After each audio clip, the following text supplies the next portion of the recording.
Hi, everyone. Welcome to another episode of the Global Yaadie podcast. I am your host, Dana Swaby. Thanks for tuning in. If this is your first time, welcome. And I am saying hello once more to our YouTube audience. We got some amazing reviews from our debut episode on YouTube, but a big disclaimer, not all our episodes may be on YouTube because, as a global podcaster, we won't be in the same space as our guests. So we take it when we can, but we love to, hear from you. More reviews coming out of YouTube and or other podcast platforms. Thank you so much if you are a part of our audio family. And so we were in Kingston, Jamaica for the last episode, and now we're going to go over to I'm going to guess where Naomi's from, Barbados, but I'm sure she can correct me if not. And I'm only saying that because we have a special guest in the building, and she's part of, even though it's a Caribbean-based organization, it definitely has a global reach. So I'm not limiting it to the place of origin, which is Barbados. So we have Naomi Cambridge, who's the Community Engagement Coordinator with the Ashley Lashley Foundation. Naomi, welcome to the Global Yaadie podcast. Thank you so much. And yes, I am from Barbados. You're correct. Thanks for having me. I am terrible at guessing Caribbean accents. Sometimes it's obvious, sometimes it's not. And I don't know if you get this when you travel. So when they hear me, they're going to ask, am I from Jamaica? But I noticed that people tend to do that to almost every Caribbean person. Are you Jamaican? I don't know if what has been your experience?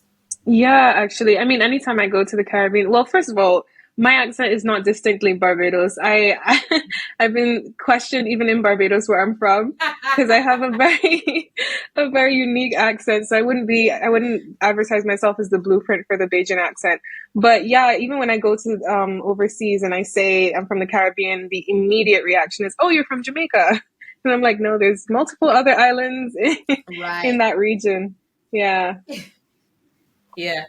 Yeah, that's I totally understand and realize for real that people don't really they aren't able to place the Caribbean accents. Jamaica is your point of reference, and it shows. Or if you're I was in Trinidad once, and on the elevator, and somebody said to me, "Hey, I love Trinidad," and I'm like, "Me too," but I'm from Jamaica. And but the guy was so quick. He's like, "Jamaica, I'm planning to go there. I love there too," and I'm like, "It's okay." So I don't really feel bad.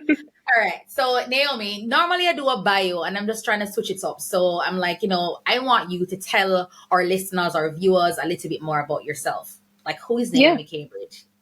Sure, no problem. So my name is Naomi, as has been said. I'm 21 years old right now. My main thing is that I'm a university student at the University of the West Indies, Cape Hill campus in Barbados. I'm studying international relations. But at the same time, I'm also doing the community engagement coordinator work for the Ashley Lashley Foundation. And I've also been a prominent member in the Hay campaign, both as an ambassador and as a regional focal point leading the Caribbean ambassadors in that program. And I think I can safely say I've been a climate activist since I was probably 16. That's when everything kind of started. So yeah, it's a quick synopsis on myself. I love that. My Guyanese teacher doesn't like when I say this, but we say short and spicy. It's use another description. So you mentioned the Ashley Lashley Foundation, which is the organization that we'll be spotlighting today for this interview. So can you share a little bit, give us another synopsis, I'd say, of the Ashley Lashley Foundation? Sure. So the Ashley Lashley Foundation started in 2019. It was done by our founder, Ashley Lashley, hence the name. And she was just really interested in actually starting off primarily in the health and wellness of youth and also health advocacy. And I think she got into climate advocacy as well and tied the two together because she realized how close knit those two issues are. And then the Ashley Lashley Foundation itself was born, which focuses primarily on climate and health issues and also youth inclusion, youth development, and youth advocacy and activism on those two issues. And I think the main brainchild of the entire organization that really mobilizes youth the most would be the Hay campaign, which stands for Healthy and Environmentally Friendly Youth. So that campaign is probably our biggest outreach program and also the most fruitful program for youth. Yes, I'm very much impressed with the work of the foundation, but definitely, as you mentioned before, the hate campaign is doing amazing things. And I'm really proud of the fact that even though the Ashley Lashley Foundation and the hate campaign originates from the Caribbean, you have the global impact. You're active in over 50 countries. And I really Yeah. think that's impressive, and the network and the reach of the campaign and what it stands for. And we are going to touch a little bit on that because I like the fact that youth are on the front lines of climate change. That's one. Of course, love it to see the Caribbean youth holding their own and making such great moves. But the intersectionality, looking at climate impacts on health or the correlation between climate and health, I love Hmm. that there is a whole niche area carved out. So I'm gonna put that theme or topic aside a little bit because I want to ask you, given all that Ashley Lashley represents, the foundation, to be specific, what was your motivation to become a part of this movement? Yeah, so my motivation didn't actually start with my climate activism. I mean, I was always involved in climate activism. I actually Yeah. started out in Queen's College, which is a secondary school in Barbados, where I was doing stuff with my friends just to promote climate advocacy. But I met Ashley through other avenues, actually, and then she told me about her hate campaign. And then I joined on as an ambassador just because she encouraged me to do so. And I think that's when everything got activated because I started to understand the Yeah. intersectionality, as you said, between climate change and health, because a lot of people take climate change at face value. They just think it's, the natural disasters and it getting hotter and all of those different things that are happening, which of course it is, but they don't understand how it connects to these other issues and these other sectors of life in ways that we don't even really think about. So I think that's where a lot of my motivation really spawned from. And I've been working with them ever since. I can't stop smiling, Naomi, listening to you and listening to that response. It also takes me back to, us meeting at COP28 in Dubai. So, Yeah. I have to plug that in because it's very important that when we take advantage of, those opportunities to be outside of the Caribbean and to really gel as a network. People who are listening and watching and listening this now understands that connection where the network is active and we're building on this. So I'm happy to have you on the Hmm. podcast and amplifying this work. But going back to why I smiled, why I smiled is because I love the depth of how we're able to articulate these issues relating to climate and environment action. And Yeah. so it's beautiful to see that young people understand that climate action and distilling issues around climate change is much more than knowing that we have to protect our beaches and do tree plantings. We Right. are attacking and addressing root causes of issues and critical issues. So I love this. So you did give us a synopsis of the hate campaign, and now it's time to do a deeper dive into the impacts. How has it impacted youth engagement as it relates to the environment issues? So talk to us about the specifics of what the campaign is doing on the ground. Yeah, no problem. So the Hay campaign actually incorporates six different regions around the world. So we have Asia, Africa, the Caribbean, of course, Latin America, Europe, and North America, I believe it is. So what we do is we bring in different ambassadors or really just youth activists who are interested in climate change and health from those different regions and put them into different cohorts and different actionable groups led by a regional focal point. So you'd have, like, for example, a Caribbean regional focal point, which is what I was, and a North American regional focal point, and so on and so forth. And really bring them together to network with each other and help each other to build out their climate projects. But beyond that, one of the things that really mobilized me was because when I started with the Hay campaign, I didn't have specific climate change projects. I didn't have you know, actionable things that I was doing besides my online advocacy. And what it does is it provides capacity building sessions wherein we bring experts in different aspects of climate change and health to teach you about the intersectionality of the two issues. And then beyond that, when you have that knowledge, you're able to better utilize the skills that you probably didn't even know that you had as a young person. So we've been able to impact about 50,000 persons within the Caribbean alone through the Hay campaign because it's been going on for about 3 years now.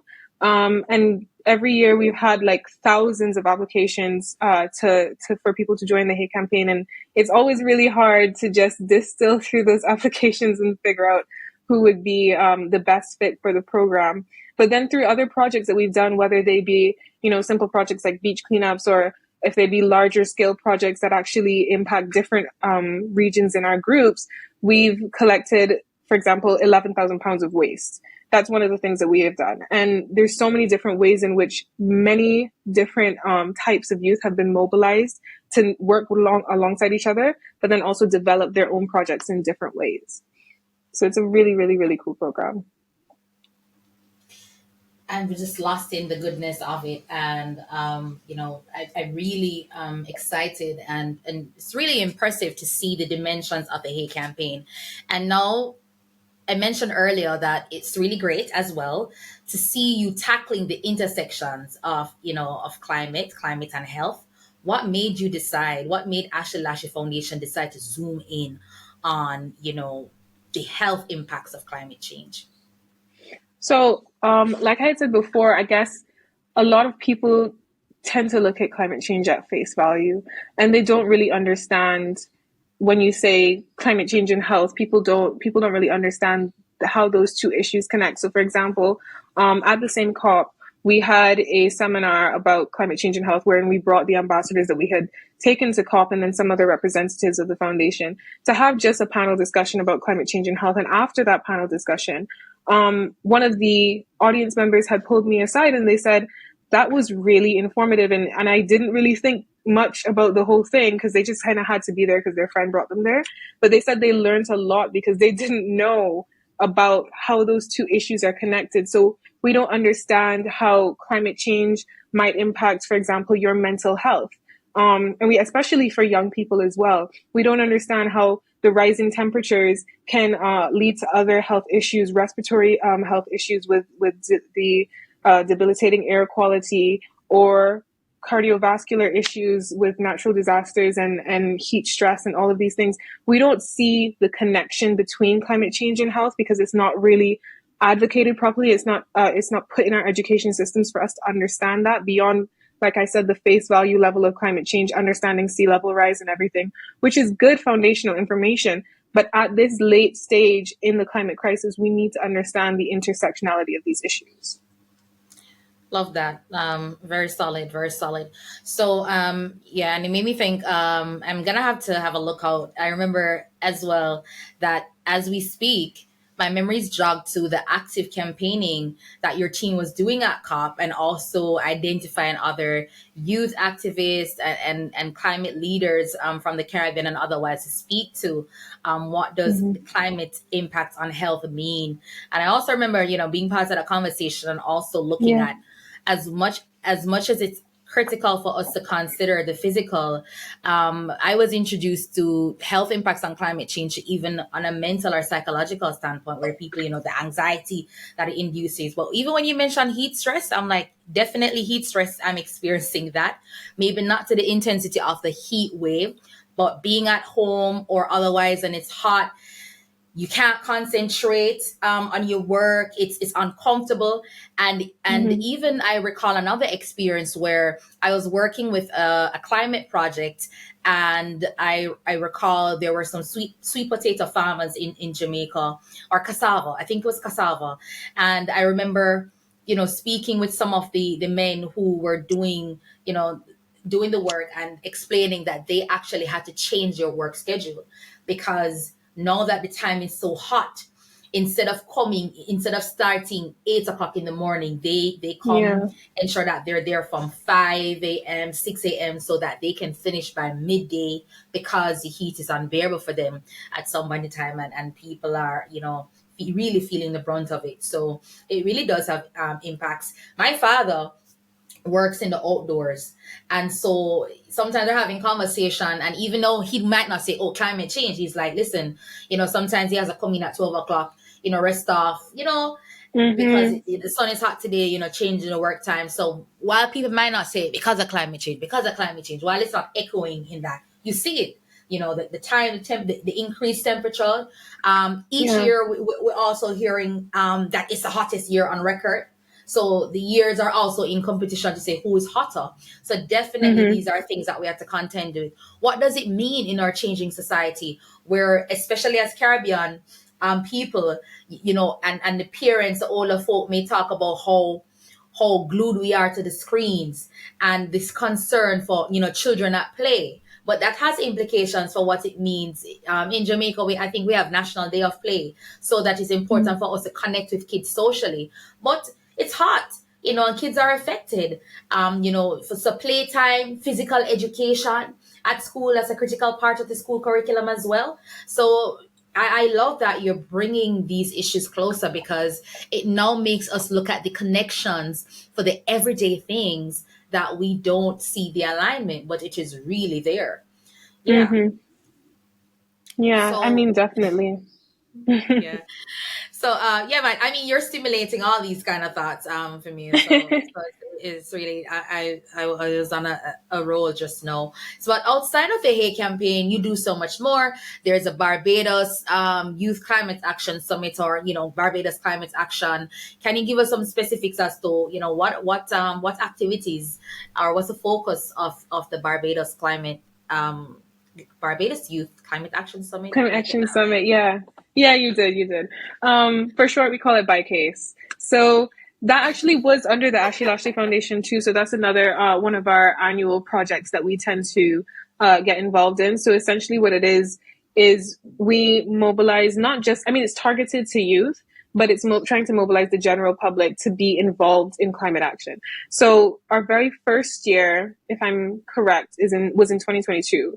And what we did was we had this huge summit, and it was like a 3-day long summit wherein we brought in young people. I think the first day was the climate march, which was so incredibly cool. It was the very first climate march that I've ever experienced in Barbados. I don't really think Barbados is, I subject to correction, but I don't remember ever there being a climate march in Barbados. And so many young people came out from different schools, young people of all different ages, to just protest climate change and the issues that people are not really addressing, and just really shed light on that. So we were marching through the streets.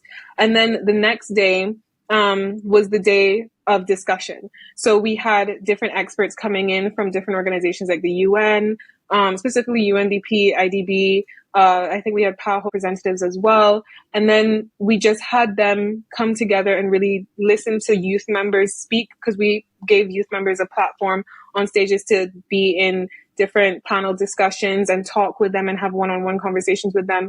And one of the really great things that I love that we did was we made sure to have intergenerational conversations. So it wasn't just a panel of youth, or it wasn't just a panel of experts in the field. It would be like an expert in the field, a young member, maybe an international youth representative as well, or maybe a minister of government, coming onto all of the same panel to discuss the same issues from different perspectives and really understand and share their stories, and maybe come to a consensus about how we should best address these situations. So I think the BIK Summit is just one of the biggest and one of the best things about the foundation. And we had it again last year, and luckily we were able to not only increase our engagement, but also include another cool element, which was we realized that there's kind of a deficit in climate interest when it comes to young people, specifically, at least in the Caribbean, or at least I can speak for Barbados.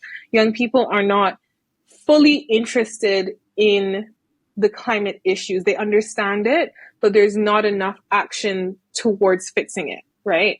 And a lot of that has to do with, mental health aspects as well, like climate anxiety, climate apathy. But it also has to do with the fact that young people don't really see the connection to getting involved in climate change and also bettering themselves. Because, of course, a lot of young people are trying to, go to school, get their education, get the degree so that they can advance in their lives. That's every young person's primary goal. So we wanted to bridge that gap and show people the connection as to how you can actually benefit from getting involved in climate change. Because I think, once again, late in the stage of the climate crisis, we cannot just depend solely on morality for people to be involved in the climate crisis, because it's been proven not to be effective, unfortunately, but it's the reality. So we want to incentivize people to get more involved in climate change. So what we did was we brought in different organizations that work in climate and health. So we had the Heart and Stroke Foundation. I think we had IDB have a booth as well. And we had them showcase different internship opportunities with different ways that they can get involved in climate change. And also we had it from different fields. So if people are interested in like technological stuff, we had people involved in that, having booths and showcasing things, whether it's on the advocacy side, the education side, whatever. And we just had young people from different secondary schools come in and interact with them so that they can see, this is how I can get involved in climate change, and this is how I can actually benefit whilst doing something good for my collective future, but also my environment as well. So yeah, I think that was kind of a synopsis on Bicase, if I'm not forgetting anything right now. That was a great synopsis on Bicase, and you're hitting really the salient issues and speaking about bridging the dots. I love it because, as you mentioned, with climate, it's almost as if I always said, how do I put it? While we need to focus on climate action, sometimes the repeated and consistent emphasis on it makes people think it's a separate issue. Yes. But what you're speaking about just now is that integration, and I love that because my friend was even saying, last night I was having a conversation with my friend about some presentation that I was preparing for, which by the time the podcast airs, hopefully I would have done it and not chicken out. It's the Earth Hour concert that's going to be happening in Jamaica. And I was like, oh, they asked me to say a few words. And I'm like, what am I going to say? And my friend just looked me dead in the eye because we're video calling, to say, listen, Dana, you've been doing this work straight out of university. Like, you can just grab that mic and speak about climate action, climate change, and why it's important. And the reason I bring this up is because my experience has allowed me from the get-go to see how you can integrate your professional aspirations with climate action.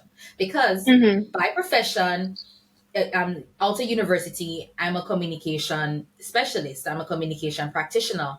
And I have weaved that communication skills with talking about and raising awareness of climate change. It's what I do professionally, and it's what I do in my personal capacity. So I love what you mentioned, that with these organizations, it's about also having them promote internship opportunities so that young people can see an alignment. Where do I go from this? So while you want to cultivate the pro-environmental behavior of people doing beach cleanups, doing tree planting, and I will always draw this because it's one of the easy things that people visualize when they think about environment protection and doing something. But we have the communication persons, we have the marketers, we have the engineers, we have the people in health. So all the sectors that we're talking about, climate affects them. If it's tourism, if it's health, if it's education, if it's security, all of these things. So wherever your aspiration, your professional leaning or vacation, there is an opportunity for you to integrate climate considerations in all of this. So I really commend the work that you're doing at the Ashley Lashley Foundation for always finding different ways of bringing this to the attention of young people and bringing this closer to their reality, so that they can visualize, and also bringing in the different stakeholders, whether it's development organizations or it's corporate or private sector organizations. They also need to be constantly reminded, or as you said, the bridge should be always clear about the role that they can play in supporting young people. Aside from Bicase, which I think is a cool name, by the way, I do recall that your Ashley and yourself would have mentioned the SIDS, Small Island Developing States Global Youth Climate Action Summit. Is that happening? Was it St. Kitts that's going to be happening, or Antigua? It's Antigua. Antigua. Antigua. So I don't know if you should share with me what are the plans for that, and how is Ashley Lashley, how is the foundation involved in that experience? Yeah, so it's supposed to be in line with SIDS 4, which is supposed to be one of the major climate action summits that are supposed to be happening, where different representatives, specifically government representatives of the world, essentially, are supposed to come together and discuss climate issues. I personally like to think of it as kind of like the Caribbean COP. But this one is supposed Yeah. to, the way that the Ashley Lashley Foundation is involved is that we're helping to coordinate the SIDS Youth Action Summit, which is not directly SIDS 4, but it's completely in line with SIDS 4. So what we've been doing is we made a call a couple months ago for young people who would want to be on we called them the steering committees, the youth action steering committees. And what they would do is help to coordinate this program, because what we wanted to make sure is that if it's a program, not a program, sorry, but if it's a summit for youth should be leading it, and they should be the ones that are helping to coordinate it and lay out exactly how it should be done that would best support and guide youth, right? So what we did was we made that call out for them, and then we now have about 3 steering committees. There's like logistics committee, there's the on the ground committees, and then there's different committees that are working to actually coordinate this summit. And I myself am another member on the committee as well. So it's supposed to be having like so many different aspects. So we have like master classes where we bring in experts to actually come in and talk to young people about climate change issues and how they can get involved. And then also just once again tying in that intergenerational discussions and the multiple benefits of having those. And then we also have a cultural fashion showcase, which is supposed to be showcasing like sustainable fashion, how to utilize recyclable materials to actually, advance sustainable fashion, and also tie it in line with, of course, the diversities of culture throughout the Caribbean. So that's another aspect that I think is really fun. And then I can't remember the other one because we're still in the planning phases, so everything's all over the place. But it's supposed to be a really informative and really, really engaging summit. It's supposed to happen, like you said, in Antigua in about late May.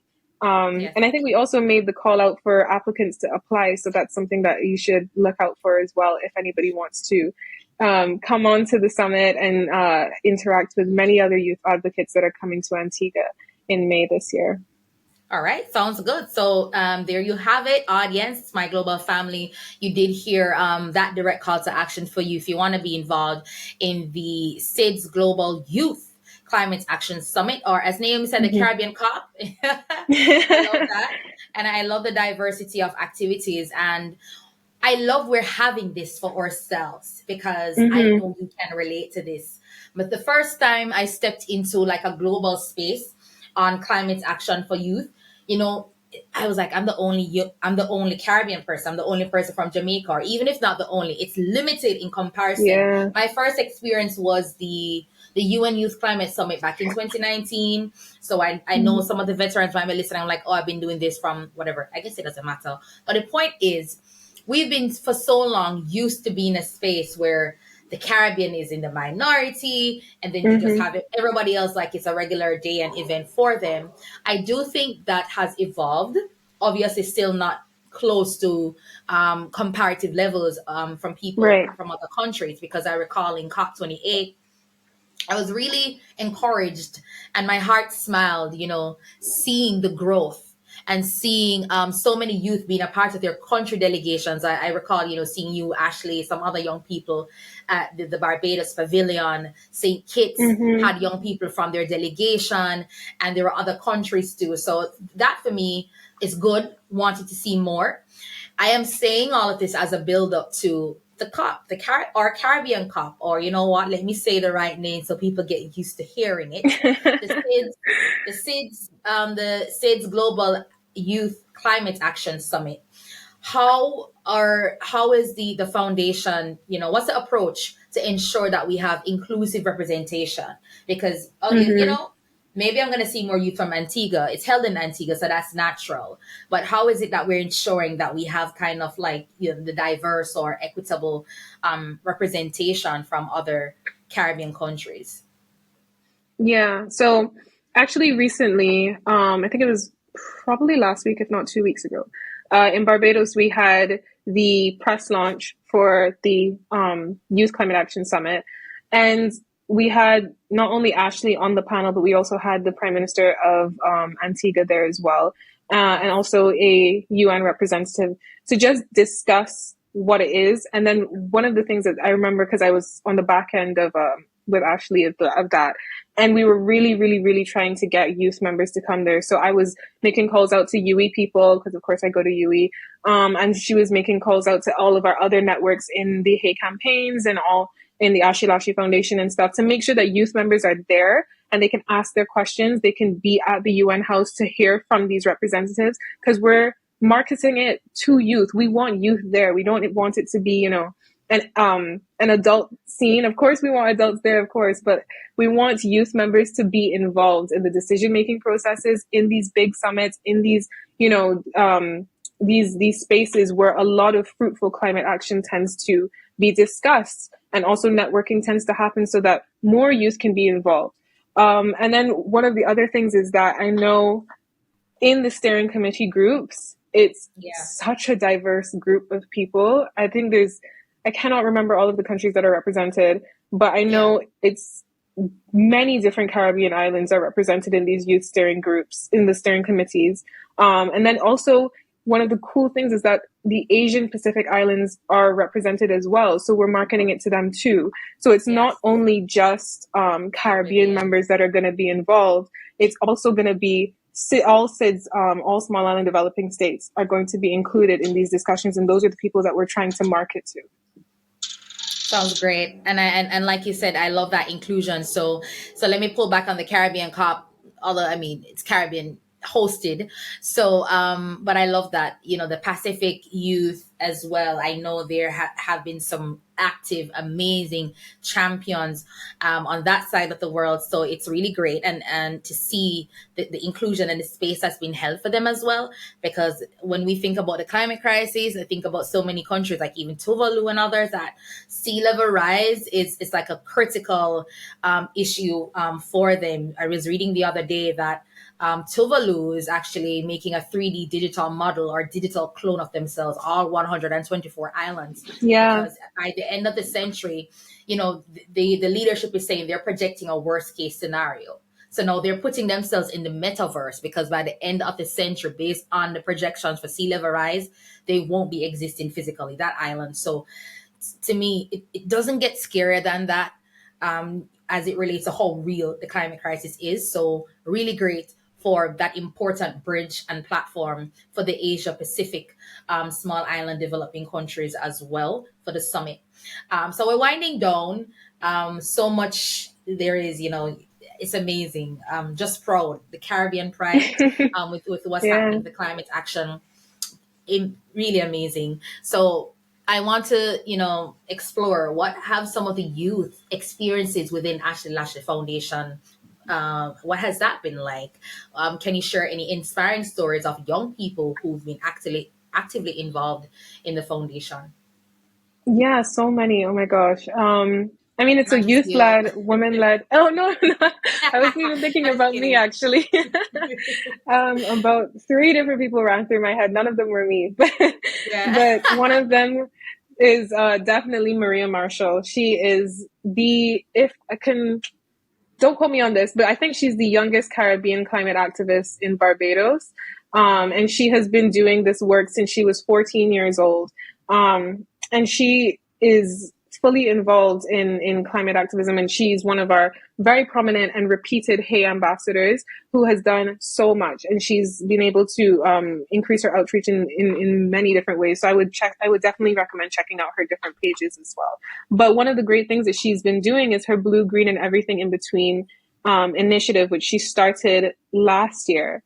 So one of just a bit of backstory on that project. So one of the really great beaches in Barbados, or great coastal areas, is called Oistins, but it's not just a beach. It's not just a coastal area. It's like a cultural hub, basically. So there's things like the Oistins Fish Festival, and it's a really big touristy area as well. So it's like a cultural hub, but also like a market, right? So there's a lot of engagement on that coastal zone. But the issue with that is that there tends to be a lot of pollution in that area. And for me, I actually didn't even realize it, because I mean, when you live in an island, you don't really go, like, examining all aspects of the island because you've been living here your whole life. But when I was involved in her Blue, Green, and Everything in Between initiative last year, it was really supposed to be a beach cleanup of that Oystons area. But it wasn't just a general beach cleanup. She was so meticulous in how she was doing this stuff. And at the time, she was only, I think she was, I think she was 14. So actually, I was wrong. She started her stuff way before she was 14 because she was 14 then. But what she did was she gave all of her participants, all of the beach cleanup people, volunteers, sheets with different types of waste, and you had to be checking off like what type of category that waste fell under, so that she can do an analysis with her parents afterwards to see these are the types of this is the root of the issue. These are the types of waste that we need to be targeting the most. This is where the main problem is coming from, and a lot of it came from like food waste and also just fishing waste, because it's also a really big fishing hub as well. So then this year, a couple months ago, or no, actually just last month, she had a panel discussion along with myself and other representatives to really just discuss the outcomes of that Blue, Green, and Everything in Between initiative, and also discuss what she wants to see for the next year, which is, it's actually supposed to be happening again tomorrow. This Saturday is supposed to be the next beach cleanup. And she now has partnership with UNICEF, with the Canadian Association of Barbados, and also along with us as well as sponsors for the project. So there's so many different ways in which she is really mobilizing herself. And then beyond the Caribbean, if we're going solely focused on the Hay campaign, the African region has had so much involvement with the Hay campaign. The African ambassadors are really just a powerhouse, a set of people. So many of them, I cannot pick one to showcase like all of the work that they've done, because we have people who, they don't just go beyond, they don't just solely focus on their individual projects. They go beyond that and they involve their communities. So we've had ambassadors from Nigeria who have done full-on climate marches and actually created really innovative things that have helped to promote more sustainable practices in their communities. They've encouraged other ambassadors to come on. I was able to meet some of them at COP for the first time, because of course, since the Hay campaign is so global and so wide-reaching, everything happens online. So I see everybody through the screen, and it was really cool to meet them and hear firsthand their projects and also the motivations that lead people to getting into these climate change issues and being ambassadors and representatives for their community. Because a lot of them would have been the only people representing just themselves, being the only people representing their one community in Uganda, Nigeria, Kenya, whatever the case may be. So there's so many different stories. Like I said, I could go on and list so many other youth members that I've met through the foundation that have been doing amazing work. But yeah, it's my favorite part of the whole thing. Love to hear it. It's always about the global impact, local actions, global impact. So we're really proud and really happy to see the kind of momentum that the Ashley Lashley Foundation has been able to carry, and the cross-border collaboration, very awesome. So really, congratulations on all that's been happening. And thank you. Definitely, Ashley Lashley Foundation has been on our radar, and we'll continue to offer support. We're looking forward to the outcomes of the SIDS Global Climate Youth Action Campaign and so much more.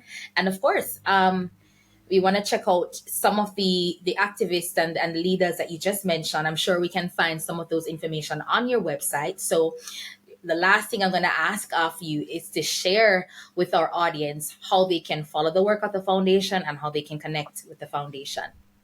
Yeah, absolutely. So I guess the main / easiest way that you can go and follow the work of the foundation or even connect would be our Instagram pages. So there's the Ashley Lashley FDN on Instagram. And then there's also really simple, the Hay campaign. Look it up on Instagram. You'll find both of us there. And then you'll see all of the different ways that we have been involving youth members, whether it's testaments from them or different projects that are ongoing, deadlines for applications and stuff. Unfortunately, the Hay campaign application period ended on the 17th of this month.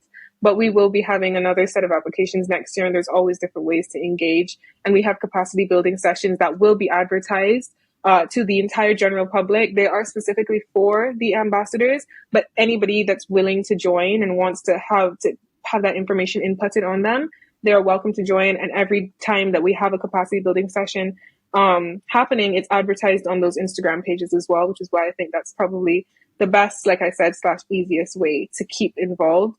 And then there's, of course, the website itself, which would be the AshleyLashleyFoundation.org. You can just look that up, and literally all of our different projects are there. Everything that we would be involved in from the foundation, the inception of the foundation to now. So yeah, there's so many different ways that you can get involved and keep up to date with us. Of course, love that. Active in communication as well as action. So yeah, Naomi, thank you so much for joining us and sharing the wealth of information and activities that has been, operating under the Ashley Lashley umbrella. Really proud of this kind of vibrant Caribbean movement that's impacting so many lives and just paying it forward as it relates to strengthening young people on the front lines of climate action. Very well needed. I want to wish you the best, and I think there's so much more to explore, but of course we're very open to collaborating in the future and to zeroing in on some of these important things that's been happening. Yeah. So. Yeah, sounds awesome. All right. So, and I also want to say thank you to our audience for tuning in to another episode of the Global Yaadie podcast. I want to encourage you all to make sure that you like, you follow, you subscribe to however it is that you're plugged in to the conversations. Just show us some love and send us feedback, review, anything that you want to hear, anything that you want to point out, any recommendations that you have. We're all ears, we're all open. So of course, we look out for that. We thrive on that. So, and we're always grateful for you supporting. There's so many options. So we are really grateful for you to take the time. Until then, take care.